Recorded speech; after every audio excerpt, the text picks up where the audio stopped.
No comment. No comment. All right, let's cue the intro. I am so ready.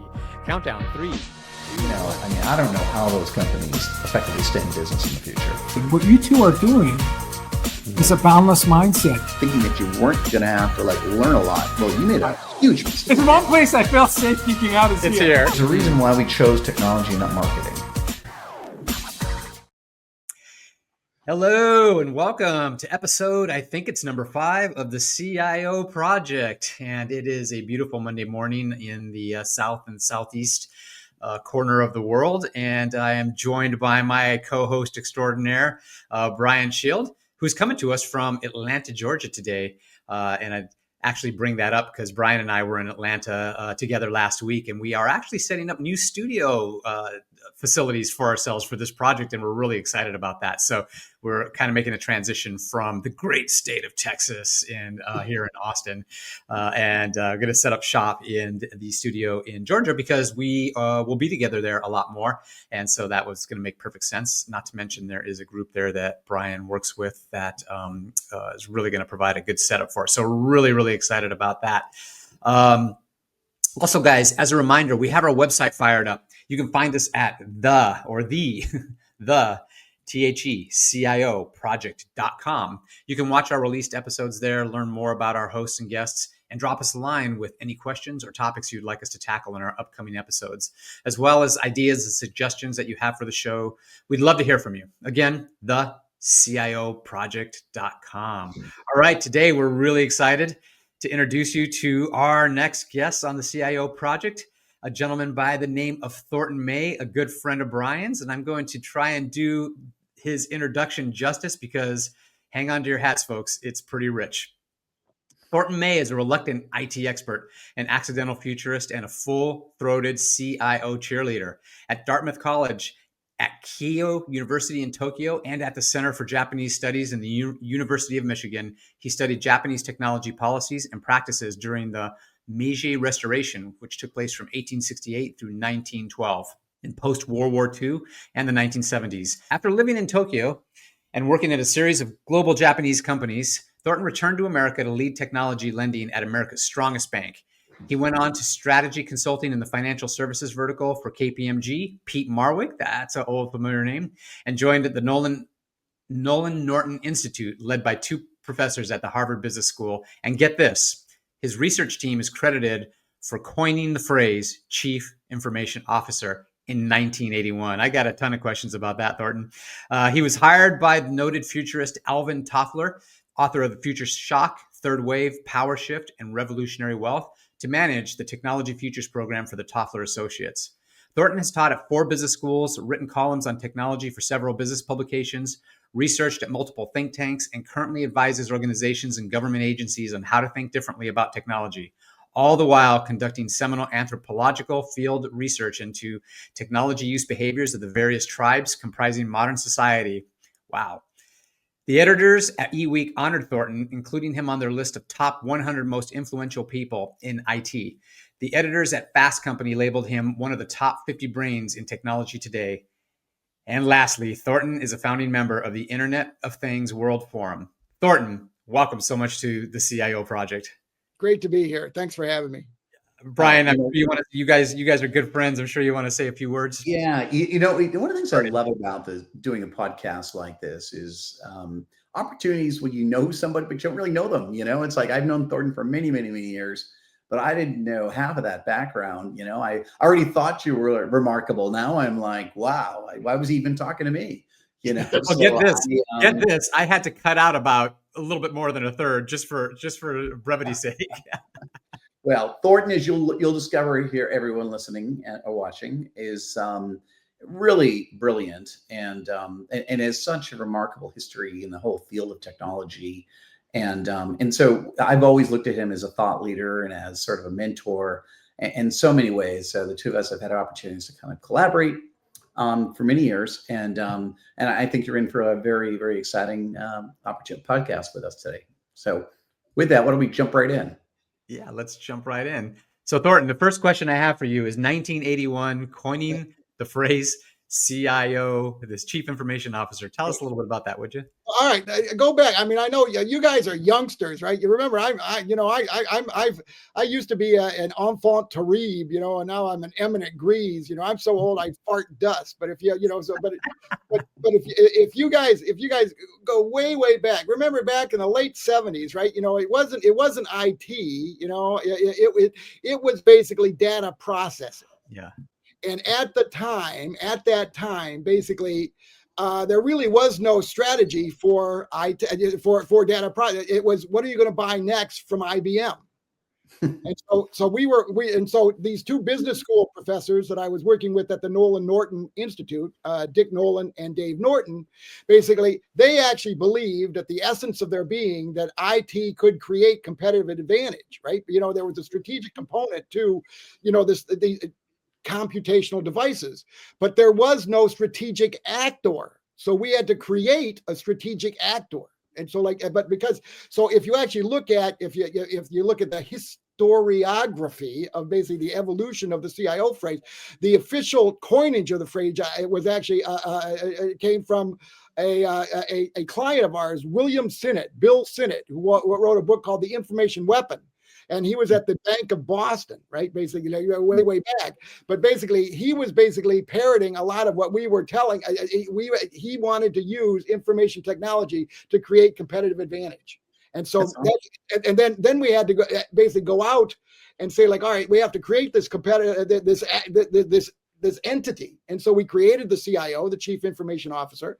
And at UCLA, we created a program basically called the Managing the Information Resource, which was a week-long residence program that actually grounded, your typical head of data processing and expanded their remit, if you will, into strategy and human resources and actually, organizational change and all that other good stuff. So that's where that started. That's awesome. That's a great story. It's funny. I was thinking back when I read your bio, just when I first heard, the expression, and I recall I was working in the investment industry in Boston, and I remember somebody referencing a CIO, and I remember saying, like, what is that? And somebody explained it to me, and I thought, oh, I want to be one of those guys. Right. Because you were in finance, but in finance, of course, there is a CIO, the Chief Investment Officer, right? But we were trying to come up with a good name for it because the Chief Investment, and of course, in the early days, data processing, who did they report to? The CFO. Finance. Right, finance. Okay, so we had that type of thing, but that's really where that started. And I became a CIO groupie. There was and because I was the chap teaching at UCLA, basically, there was a point in time when 35% of the Fortune 500 CIOs were all students of mine, right? So I actually knew these people, right? And the nice thing was, I wasn't selling them a damn thing. Like I couldn't sell, I couldn't sell water to a man on fire. So so it's interesting, in our preparation for this, you asked, like, so Thornton, what are you doing? What do you say? I don't sell a damn thing. So that's awesome. Well, what's interesting to me too about this story, because I had no idea, is that, the CIO title really denotes C-suite level executives. Yeah. And for so many years and decades, like we mentioned a moment ago, the executive of IT, whatever his title was exactly, his or her title was exactly, was reporting to finance for the most part. Right. And it's been a long climb up that sort of executive ladder over the decades, where CIOs really have become strategic and part of the C-suite today. Well, which is why it's so important the project that you guys are involved in, the CIO project, because tragically we fought our way to, basically a seat at that table. Yes. But yet if you actually see what's going on right now, I mean, we are losing our voice at the top of the house, and I want to talk about that, because the arrival of the CIO project could not be better time, because we're at a true moment of truth, or as the departing French Prime Minister, basically said, la moment de vérité, I mean, because we're losing voice.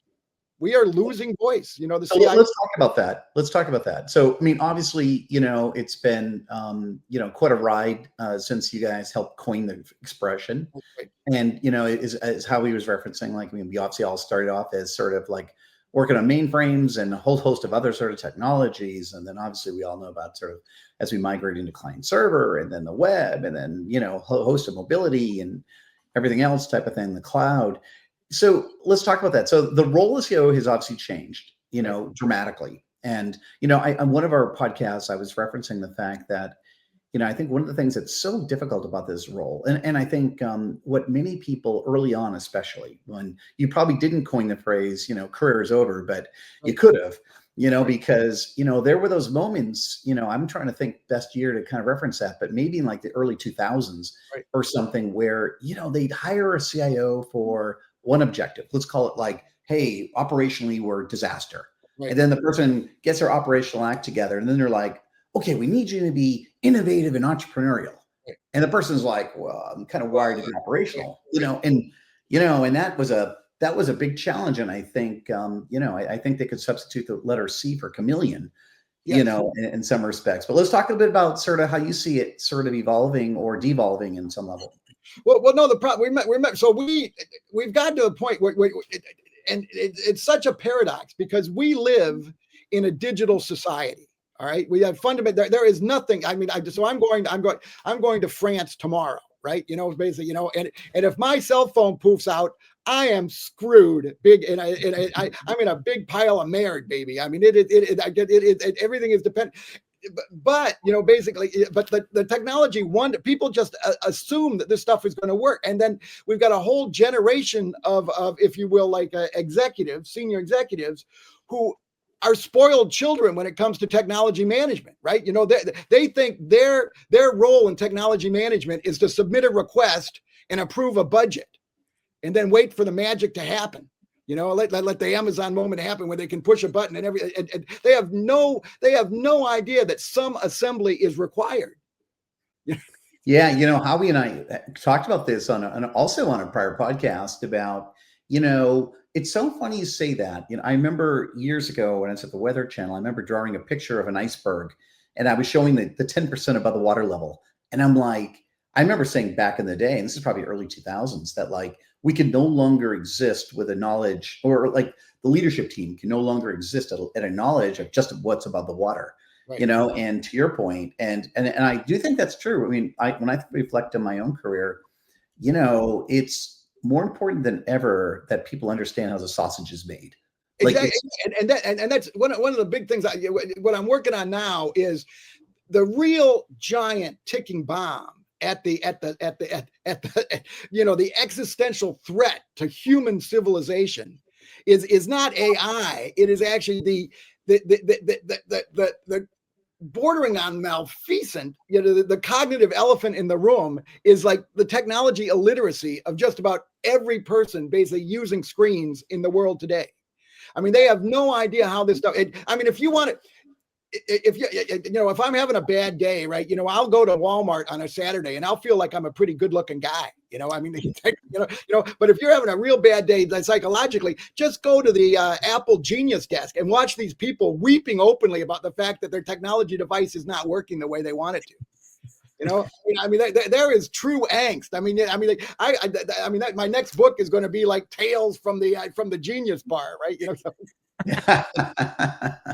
It's funny when you think about, or maybe not so much funny, when you think about the slope of the curve of how rapidly things are advancing. I think, one element that's going to underscore your concern and mine is the fact that like AI, it does sort of, if you were concerned about shadow IT, let's go back. If you were concerned about shadow IT over the last 20 years, and ensuring that you've got your organization at least has sort of a, some semblance of what they're working on and how to build best systems and best practices and secure them and all those things. Well, welcome to AI, generative AI, right? Because where literally everybody is a developer in some respects, and maybe no one's a developer at the same time, and so I think, it is a great opportunity, if you will, to rationalize sort of the how do we build these next generation systems and tools, and how do we make people more productive and things. But I think the one level that's going to get dramatically underscored, if you think about the skills of a successful CIO, the one thing that's incredibly climbed the list over the last 10 to 20 years is responsible for education. Oh, right. Exactly.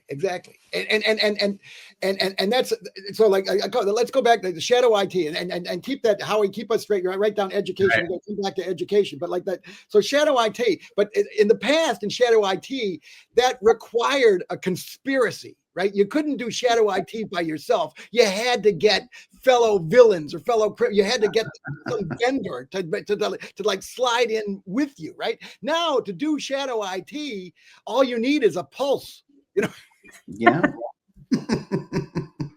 So we've got all these like it's like mortgages. It's like mortgages back in 2006. You just fog a mirror and you got one new. Yeah.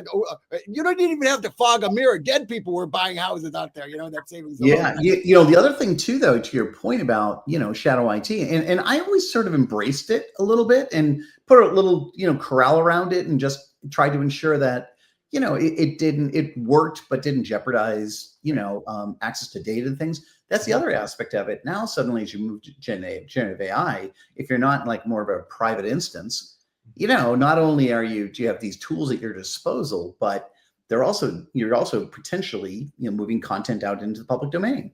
Right. So it introduces, great opportunity, but it comes with real risk. And so hence the whole education thing is going to become front and center, I believe, for all of us here in the very near future. When you talk about education, it's funny. And because I'm going to France tomorrow, I'm just really grounded in the French basic thing. But wait, Napoleon, basically, when he took over and he sort of like, was really into creating an absolute state, he would brag. He would tell people that one of the things he said is, to control society, I have to educate society, right? So basically he took control of the schools to the point where he bragged that he could look at his watch and he would know at any time of day what students in France, anywhere in France, were being taught at that particular moment.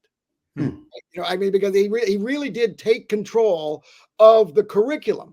And the problem is there is no curriculum associated with general knowledge. Just general, like don't set yourself on fire knowledge of how to be a good citizen in a digital world. And to that point, I don't know if you're familiar with a chap by the name of Richard Haas, and that's Haass. And Richard was like the head of the Council for Foreign Relations from 2003 to 2023. He's a talking head on the Morning Joe show. But anyway, he wrote a book.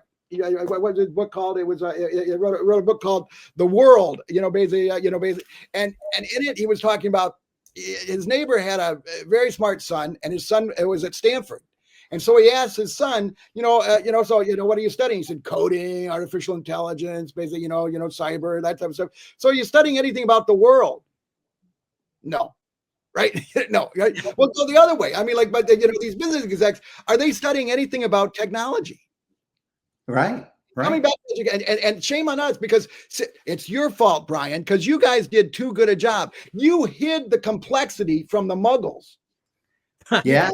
Because, don't scare them. You're talking small little words, and they horsey ducky simple, right? You hid the complexity from them, and now they are dangerous. It's so funny. It's like Thornton and I, he's probably just sort of, imposed sort of his will over me over the years, but like we're so like aligned on so many things. We talked also in a previous podcast a bit about like, and tell me if you disagree in this one, Thornton, I'm going to say for the last 25 to 30 years, if you're an IT leader who aspires to be highly successful, right, the number one thing that people would say all the time is learn the business. Right. It's not an operational thing. You got to learn the business. You got to understand the business. You got to understand all facets of the business, because you're the enterprise architect in many ways, and you've got to make this whole thing kind of, thoughtfully sort of integrate and work together and all these different characteristics. And so we did that. And I think, by the way, I think they took up that challenge, and I think that became job number one. And I still think it is in many ways, potentially job number one, but there wasn't a corresponding effort. There has yet to be that corresponding, quid pro quo, where so many other sides like, oh, by the way, it's important that the business side understands technology, and they understand digital, and they understand the importance of quality data, and they understand, the emerging technologies and the risks associated with some of these things. So there is I completely agree with you that there is sort of there needs to be, let's say it differently, there needs to be this quid pro quo so that. And where we get there, and forgive me for interrupting, but like some people actually do, is like right now in corporate America. I'm sorry, forget. I know that this is a global podcast. My apologies to my friends in the UK and in Asia and all that. But look, but in the in the capitalist world, right, where corporations operate, right, there are no repercussions to bad IT decision makings on the part of non-IT personnel. You get a free pass. And so now with the exception, one company actually, way back, one of my good friends who was a CIO at American Express, he actually got to weigh in. And this was when he was working under Jimmy Three Sticks, James Robinson III, right? But Robinson said, like, I am so tired of basically people said it, and he was a great, I think short people like us, Brian, are really going to run the world. But anyway, he was really a great chairman. He says, like, I'm so tired of projects that don't work. What am I going to do about it? He says, well, it's because there are serial value destroyers out there in your senior management team, right? And I can't do anything about them. He says, well, and Jimmy Three Sticks basically said, yes, you can. He says, now you have 20% of their personal compensation, basically, if they're a good IT person or a bad IT person with regards to that business person. That changed behaviors. Yeah. Changed behaviors, right? And it really, so it gave the CIO the power that they needed, type of thing. So but I haven't seen anybody else do that. Anybody? Yeah, I agree with you. There is a whole new. It's funny. I've talked about this need for transformation in the C ranks as far as their awareness and understanding of kind of what's coming. I mean, what's here, but more importantly, what's coming, right?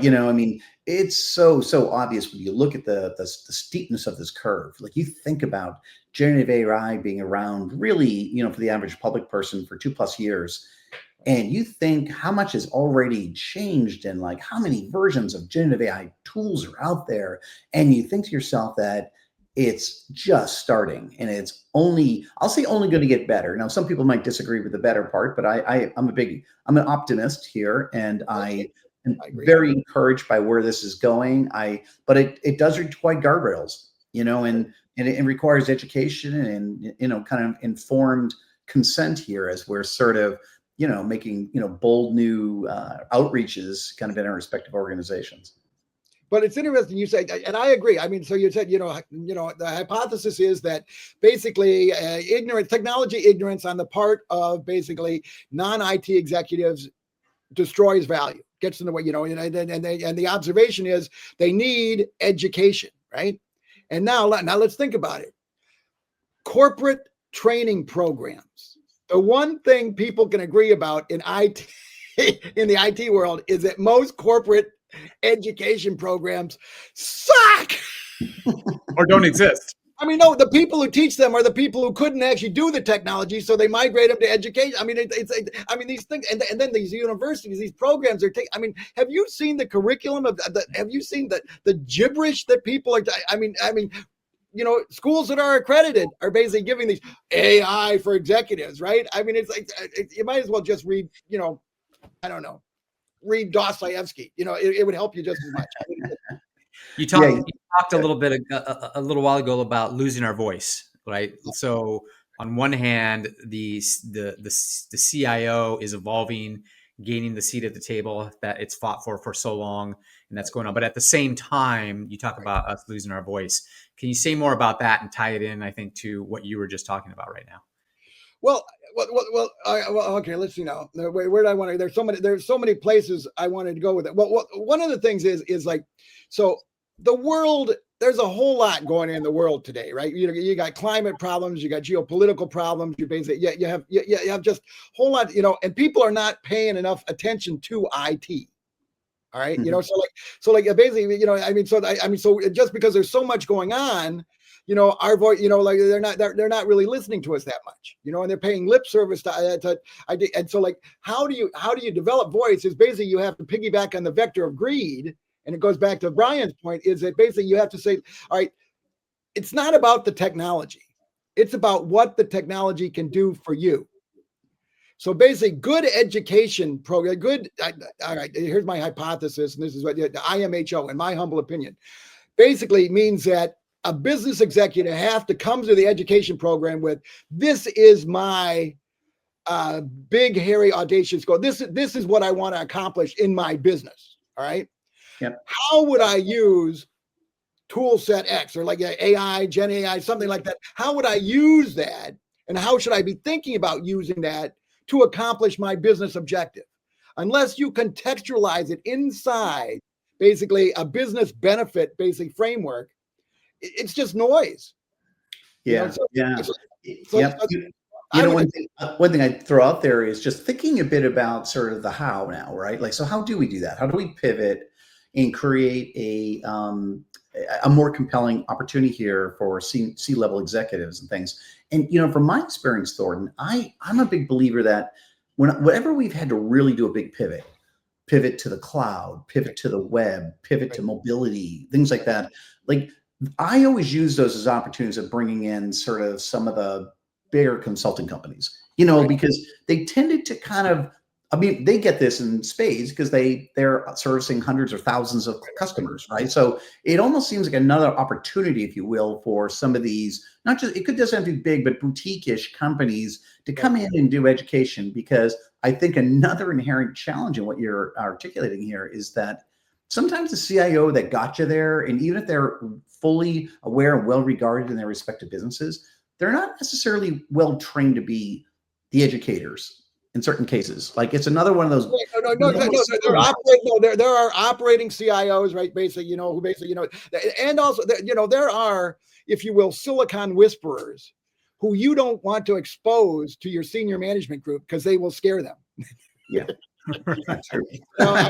You know, they don't do well with other like carbon-based life forms, but I mean, they are just geniuses, right? Type of thing, you know, and like your job as a CIO is to keep them safe and give them air cover and let them do their magic, right? Type of thing. So there is that insulation type of thing going on there. But no, I would count, because there has been so much, it's sort of like there's been so much bad done by these big accounting firms who basically, you know, like assume it, unless you tie it to a specific benefit, and basically you don't get paid unless that benefit materializes. I mean, that's because this time and materials basically type of stuff, you know, from the big account, you know, the big consulting firms, it's real dangerous. I mean, basically, I mean, I know a couple of my billionaire buddies basically make money by basically following basically these big consulting firms into large organizations and then shorten the stock. Yeah, well, you know, too, it's you know, people used to say, I hope they're not sponsors for you, Howie. I mean, these comments are not. I had to let that one sink in for a second. It was good. The opinions here are Thornton's alone, and they are not representative. Comments made here are not generally representative. Another one of my titles is litigant. You know, so that's fine. No, it's all good. We're all about the real here. Well, no, the real is, well, here's all right, let's get real about, we're talking about AI and all this other type of stuff, right? Basically, the American economy is basically being pumped up by basically these AI things, right? Type of stuff, right? You know, and like all these people are making, and all those companies are making all this money, right? Mm-hmm. None of those benefits are trickling down into like corporate. I mean, if you look at it, I mean, very, very few of those are real time happening now, because Brian, you actually are one of the few people who both can be strategic and actually be basically, you know, you could actually build computers by yourself, right? So you actually understand both. You're ambidextrous that way. Like a lot of people aren't. A lot of people aren't that way because I'm sitting there because. And there's a wonderful book, you know, basically that they used to, they said like, so they would look at all the boats, all the yachts in Newport, and they'd say like, okay, so those are all the stockbrokers' yachts. You know, where are the customers' yachts? The customers don't have any yachts, right? You know, like because the people, so the people selling you the tools are making it's like Levi Strauss. I said, there's no money in finding gold in them there hills. There's money in selling these poor schmoos, basically, you know, the shovels and the jeans. The picks and shovels. Yeah, exactly. It will be fascinating though when you think about successful, you know, use cases in the future, or successful companies really kind of applying sort of education and awareness and Right. appropriate tools and education things. The especially when you think about it, like we've always sort of said you can't change culture. Like that's kind of one of those things that people say. But the reality is that if you're not changing it, you're absolutely gonna have to like redirect it, because some of the things that we're talking about are really fundamental, right? They're really, it's just, and especially as you get into like you start thinking about the future with agentic AI and digital workers and other things. Like you made the reference before that a lot of HR organizations may not be necessarily thought leaders in education. Well, now all of a sudden you're whether it's IT leading the digital workers or it's a relationship with your HR team, like now suddenly you've got a resource conundrum a little bit where things that may have historically been done by traditional like breathing humans can be done in certain cases by digital alternatives, and that's going to create super culture change and angst. And so it's not just a technical thing, right? This is not a technology only challenge. This is a big cultural shift, at least for those companies where AI opportunities represent a real upside. I mean, everyone will benefit from it, but there's going to be those companies that are especially well aligned to take maximum advantage, if you will, of some of the capabilities that are on the horizon. And the trick, I think, is to learn from people who are actually having at the cutting edge and learn from them. Really learn. Versus and my concern with, as we were talking about the large consultancies, I said I think they're doing a lot of learning on other people's dimes. If you will, so like basically, I actually, and so I really do think that's why the CIO project is so important, is that you actually are bringing ahead of the curve or on the edge of the curve, basically like knowledge, what is happening out there, and say like, listen, I just learned this, and like, don't because you want to make new mistakes. You don't want to make old mistakes. So how and where are those conversations happening now? They're happening at the CIO project, which is what we have to do. I mean, CIOs have to talk to each, if you think, if people talk about CIOs, there are only 500 Fortune 500 CIOs, and we know where they live, so you can actually have a conversation with, what are you guys doing? What do you want to know? I mean, and then let's solve that problem. I mean, it doesn't have to be as hard as we're making it. Yeah, agreed. But it may not be hard, but it's tricky hard. There's so many moving parts, exactly. And it's so complex, and but you stay focused on basically, and because Luis Gutierrez, basically the who was the CIO for the Commonwealth of Massachusetts and then CIO for Harvard Pilgrim Health, wonderful human being, just great technologist, great type of thing. He says, like, basically, you need to have a vision out there, so a compelling vision, 7 years out. But you get there incrementally. Yeah, 100%. Yeah, I always think of it like you got to sort of, you got to sort of think strategically, but act tactically. Exactly, and getting to that point, and that's where I'm sitting there. I mean, when you talk to people, do they have a vision of where they want to go, or are they just waking up and playing whack-a-mole? Well, I think if you look at the last couple of years, there's a lot of whack-a-mole, right? I mean, I think many companies, I don't know, probably most companies, right, as we're kind of dabbling here a little bit with AI, it's it's funny. I was in a meeting the other day and we were talking about this, and I sort of feel like I've got a pretty good understanding now of how we can leverage generative AI kind of in our company. And and then I'm in a meeting with a really incredible thought leader, and he starts most of the conversation was about agentic AI. Right. And I reached out to one of my colleagues, at Slalom, we were chatting, and I said, God, I feel like I finally got my head around generative AI, and now we're talking about agentic AI. And he goes, and he was commenting, and he's like, hey, this is, he's kind of lamenting the challenge, if you will, that like, that we're kind of a little bit grounded now with maybe how we can most efficiently apply generative AI. Right. And now the ground rules are changing, so to speak, and the opportunity is bigger, but we haven't quite wrestled to the mat yet, the first part. Well, that's the thing. These waves come so quickly. I mean, there's an interesting book called Tarzan Economics, which is actually, where you're swinging from the vine, the S curve, the vine of one technology to the other, and when do you let go? And the problem is they're coming so fast, right? Because the metaphor, at UCLA 30 years ago, we used to use it. Well, it's the metaphor for IT is like, well, is whitewater rafting is like basically, long moments of tranquility, popular, with periodic moments of like total terror, right? Versus now it's all total terror and no tranquility. Yeah. Now it's like, it's like wear your helmet to the meeting and try not to drown.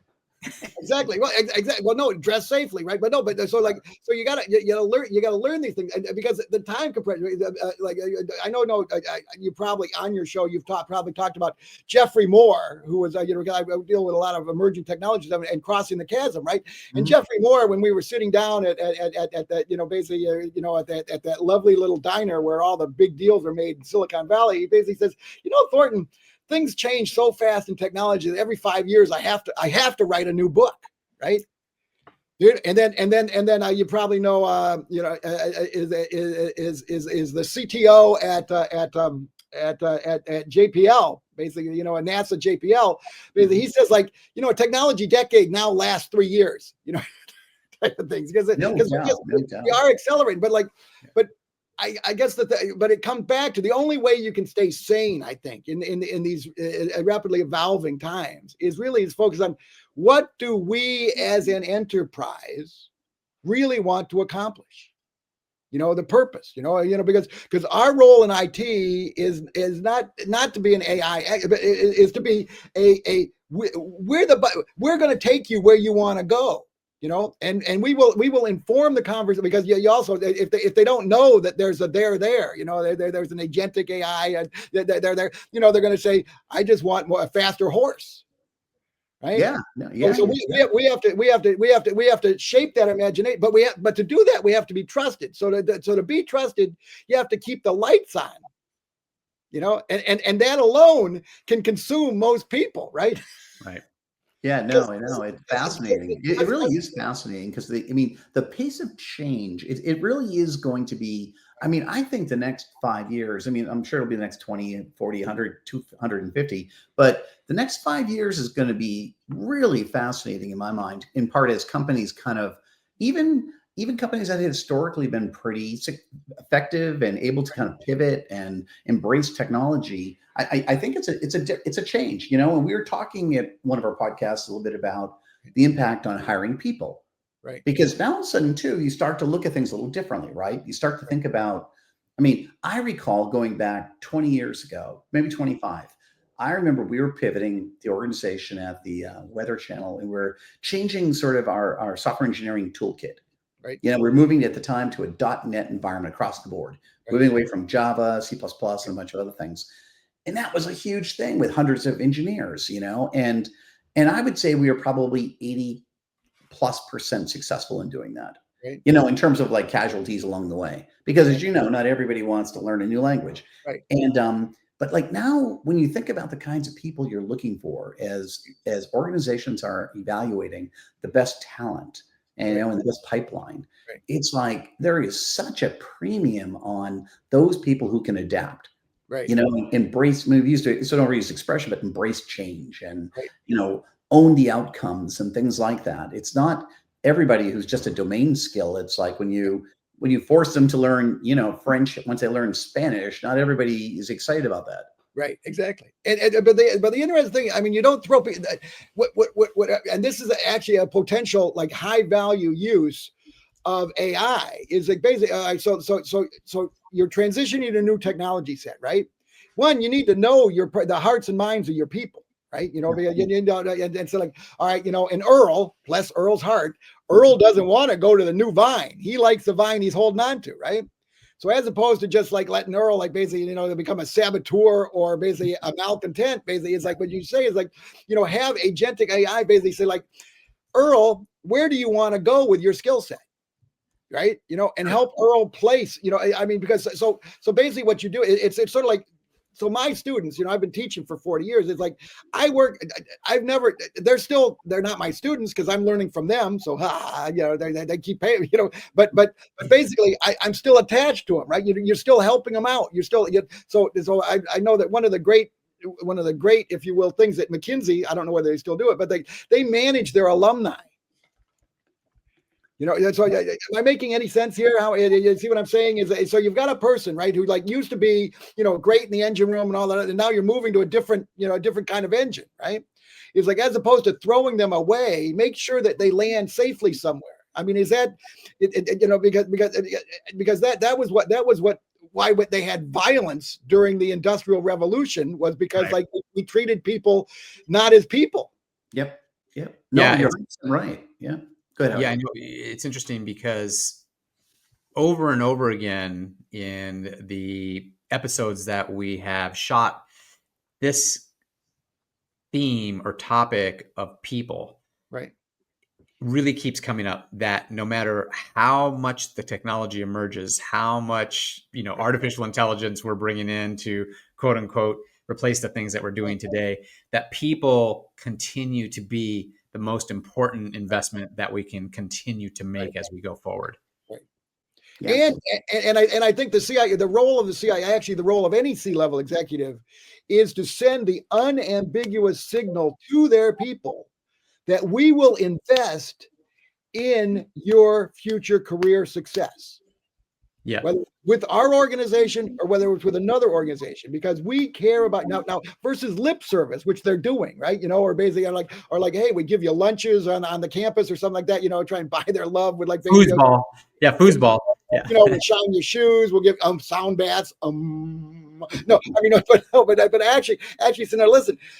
And to do that, there's actually a company that your listeners might be interested in. It's called Talent Genius. It's run by a guy by the name of Malcolm Frank. And I don't know if you remember Malcolm, but Malcolm used to be the chief strategy officer and one of the number 2 guy at Cognizant, right? Another one that was big consulting for, and he had 330,000 people working for him, right? And how do you manage all those people? Keep that herd of going in a non-toxic direction, right? But so they use AI to basically say, so if you are this type of person with these type of certifications, with this type of work experience, at this stage of your life, what is a good idea? What are your various choices, right? Do you go back to get an MBA? Do you do this? Do you drive a cab? I mean, what do you do, right? Type of thing. So like, we need to have those discussions with our people about how, what's next for them. Yeah, I also think, to your point, if you go back in time, like I've been doing this a long time too, and you think back to the early days where people worked at IBMs and the big companies, and I worked at Wang Labs early on, and things like that. They had incredible training programs. Yeah. Like, I mean, as a new employee, you really learned their approach. Like, they taught you, and you were expected to be there. It was mandatory attendance and things. But the thing is, they were so well done that you look forward to these things, and if you think back through the years as we kind of evolved through the web and mobile and other things, and then unfortunately, when you get back to sort of like the end of the around 2008, when we had some financial declines, and then you go back to COVID too, those 2 items, I'll bet you, I don't know who the right person for this is, but like, if you look at tech IT budgets around training and professional development, they disappeared. First, it took a hit when the stock market had its major implications, right? And then I don't think it ever rebounded because people realized, I can learn online. And so there was almost an understanding expectation that whatever you were getting before, you're somehow going to do it yourself, and you're going to like learn by yourself. And then go back to COVID, and everyone's like, you're home alone. You're home. You can, and all these different companies came up where you can sort of self-instruct, and that's all great. But not every culture is a learning culture, right? And not all people are well positioned for just, they come home from work. They're not autodidacts. I mean, it takes a lot. It takes a lot of discipline. Takes a lot of curiosity. Takes so exactly. But this is why the perversion, if you will, of the capital markets, because the capital markets, supposedly are rewarding the companies who basically have cut IT, basically training and development. where the truth is, if you actually do that type of training and development, you will basically you'll actually do better. If the caveat, now there is a counterexample. My fraternity brother at Dartmouth College, basically like Jeff Immelt, basically remember GE used to have the greatest executive development program in the world, and the problem is they trained all these people, they made them brilliant, and then they went out to run competitors. Yep. No doubt. So it's a two. As always, it's more complicated than it initially seems. It's like, hey, listen, I gave you the training, but now you've got to give them an opportunity to put that training to use for the good of the enterprise, right? So agreed, but also, don't you think? I had this conversation last week with someone. I view it though that the best CIOs and companies are the ones that they educate their organization and they do it in such a way and create such a culture that. Right. That people will want to be there. Now, are you going to lose people for opportunity? But it's also, I think, incumbent on people like us to find opportunities for our colleagues. Not every single. We'd love it if everyone could stay in forever, but that's not realistic. Some people need to get out of the nest. No, you have to release them to their own. I have really, because you're being, you have to reposition it as we're not letting you go, we're letting you find, a better place for, and you're committed to, because I'm not sucking up, but Brian, I've always been a fan of yours because people love working for you because they know that you deep down you care about them, right? And at the point that sometimes care means that this is not the right fit. This is really not because they're miserable too, right? So they can't, you try and so how do we? I think that's where we need to get better. Is where you find these places where the fits aren't right. How do we remediate that? Yeah, I also think a lot of technology individuals, even senior ones, oftentimes they're really incredibly gifted in a certain domain, right? They have really excellent domain skills. They don't always think about their career. It almost happens organically, right? And I think going forward, there's going to be a greater need to do those things because things are changing more quickly. It's also going to be incumbent on technology leaders, to your point, Thornton, and CIOs to look out on their best interest. Right. It's sometimes, your best talented person in a given domain needs to realize that hey, Howie, if you don't develop these skills, you're never going to be the leader you aspire to be. Right. You're never, if you don't round off some of these edges, or you know what, you should go to a startup because they don't care about those things as much. You can build some great tools, you can do all these things, but you don't have to necessarily build those tools and be a great cultural fit potentially.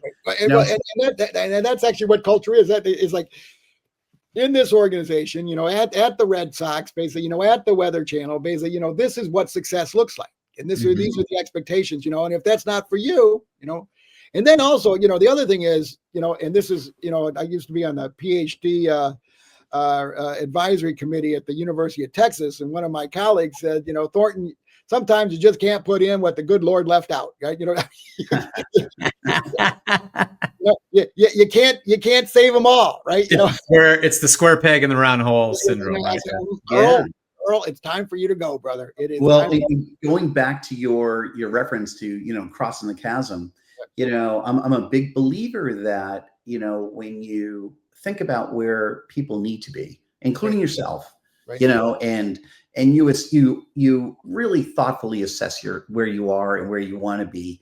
That oftentimes, if that gap is more than 2, call it I think I'm a 7 in this area, and somebody else thinks I'm a 4. Right. You can't close the gap. No. So there are these. So you don't want it to ever get so wide, if you will, between sort of reality and, I'll say perception of others around you, that you can't close the gap. And so it's really important, especially with an environment and a marketplace that's moving so quickly, that you don't let that persist. And so I think there is going to be a need. If you look at it a little bit, a lot of the tech companies have done a really pretty remarkable job of building certification programs and all these other things. It's incumbent though on employees, and employers, to make sure that they're providing some level of funding, And then secondly, making sure people are doing it, even if they don't want to do it in some cases, because again, going back, it's like, it's incumbent on us to make sure that people are staying abreast of technology. It's because that gap is going to continue to widen, and you don't want to be a victim of it 3 or 5 years down the road. Exactly. Yeah. Well, Thornton, we can talk to you all day long. It's amazing, but we have one more segment that I want to make sure we fit in, and that is our confession segment. And, I think you would agree with us that it's our philosophy, Brian and I, that we learn more from our failures than we do our successes. And so everybody that's come on, including Brian, I think I still need to lay out my, 2,800 confessions yet, but come on, share an area in your illustrious career where you learned some pretty good lessons by the hard way. Well, Could you share that with us? All right. Well, lesson number one comes back. You talk about crossing the chasm and all that way back. I mean, and this is because Ryan doesn't know about my Japanese background because it happened sort of before we met and all that, So here, and it impugns my credibility as a futurist because I got myself all trained up, basically, I worked as a doctoral student in Japanese, learned was fluent in Japanese, basically, and then of course their economy goes in the tank for 40 years. So that's. But anyway, so I'm in Japan basically during the 70s, right? And I'm seconded to a high-tech Japanese manufacturer, and this was back, the Japanese century, and they had, they were printing money, and my job was to go out to the various labs in the world, Wang Lab, all the other time, and find strategic technologies and fund them, and then bring them back, obtain the if you will, the legal rights to them, and then create competitive advantage with them, right? So I'm doing that, and it was great, because I'm flying around the world, I'm distributing money, people are being nice to me, and I come back to my boss, right, and my boss, and he says to me, I remember it just like it was, he says, "May-san, ware mondai ga arimasu yo," which probably doesn't mean anything to anybody in your audience who doesn't speak Japanese, but May-san is May is my name, and then san is the honorific, so that's Mr. Okay. Yeah. And then mondai is the word for problem, problem. So ga is the article, and arimasu is have. So he basically told me, "Mr. May, problem have we," or like, "we have a problem," exclamation mark, right? Now, in American culture, when your boss says you have a problem, that's a bad thing, right? But in the Japanese culture during the 70s, basically, problems were viewed as treasures because you could make them go away, right? So that's great. So I said, "Mondai wa nandesho?" I wonder what the problem was. Let's get busy. Let's go solve it. And then he said something he said, "Anata wa chigau mashita yo," which basically doesn't really translate it, but you screwed the pooch. And I go, "What? Boku? What? Because you never do that because we're all, Japanese is a collective society. You never have individual accountability." I said, "What? What's going on?" He said, "Yeah." He said, and then he lapsed into English, which is a much better language for allocating blame, right? And he says like, that strategic technology you bought for us, it's no longer strategic. Nice. Because you sort of think that this the wonder tool is going to last forever. Well, it had a shelf life, I think, of about maybe maybe 7 months or something. And then it became a commodity, right?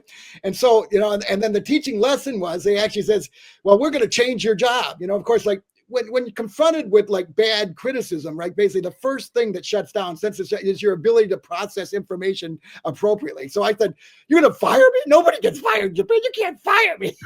And he goes, "No, we're not going to fire you, you moron, you round-eyed moron. We're not going to fire you. We're going to change your job." I said, "Well, what are you going to do to me?" He said, "Like, your job is to sell these no longer strategic technologies to unsuspecting American companies."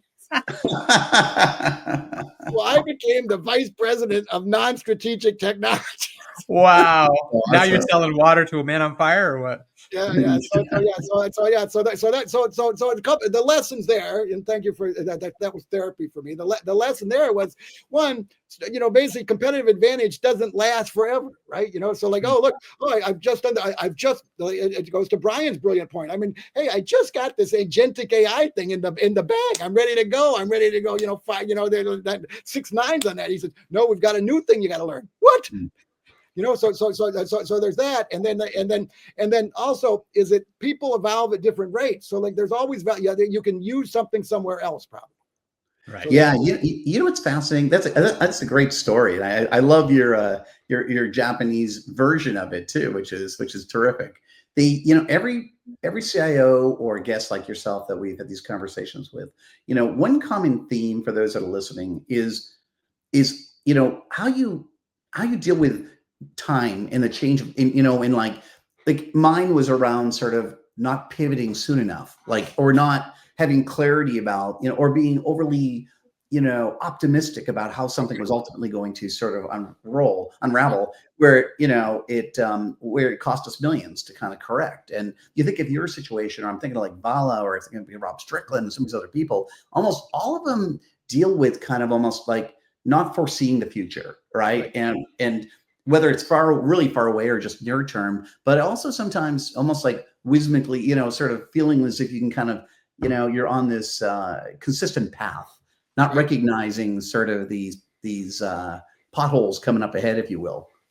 And the way to deal with that, I said, and I give a plug to one of my mentors, because I know you ask about mentors. It's like one of my best friends and mentors was a chap by the name of Moshe Rubinstein. And Moshe used to be the chap in charge at UCLA, in charge of the College of Engineering there.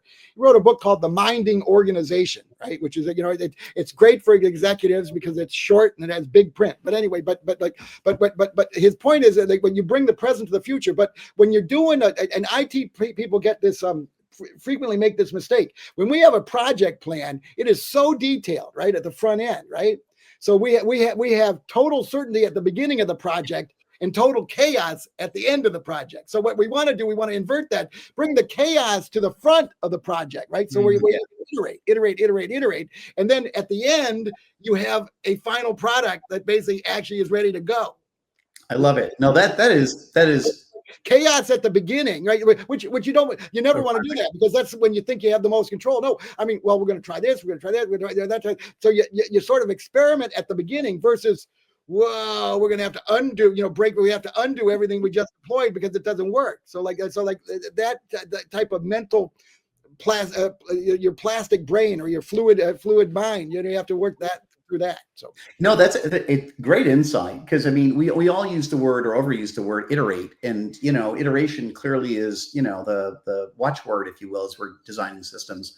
But you're right, though. Like, I mean, thrashing through sort of various models and methodologies early on to kind of arrive at least the most workable plan, as opposed to trying to have to pivot downstream, as we all know is a horrible experience most of the time.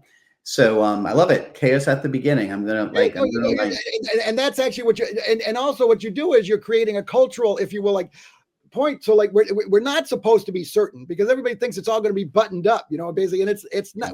We're living in crazy times here, right? I mean, we got to get our freak on a bit, versus all buttoned down type of stuff. Love it. Well, Thornton, it has been an absolute pleasure having you on board. This has been so much fun. Would you come back? Because I think I most certainly will. No, and we can actually talk like adults next time. I mean, it'll be fun. Yeah, there's so much more to cover with you, but we're going to wrap it up. I'd like to leave everyone with this quote from a friend of Thornton's, Alvin Toffler. And the quote goes, "The illiterate of the 21st century will not be those who cannot read and write, but those who cannot learn, unlearn, and relearn." Perfect. Great. Love it. Thornton, you're the best. I love you, buddy. And I'm so glad you were able to join us today. Thanks, guys. Hey, thank you for what you're doing for CIOs. Because, I mean, we're all in this together, and remember, my mom, the spy, basically told me, basically one maternal lesson: your network will keep you safe. So stay in touch with the CIO project, ladies and gentlemen. Thank you. Love Beautiful. it. Thanks, Thornton. Thanks, Howard. And we're out.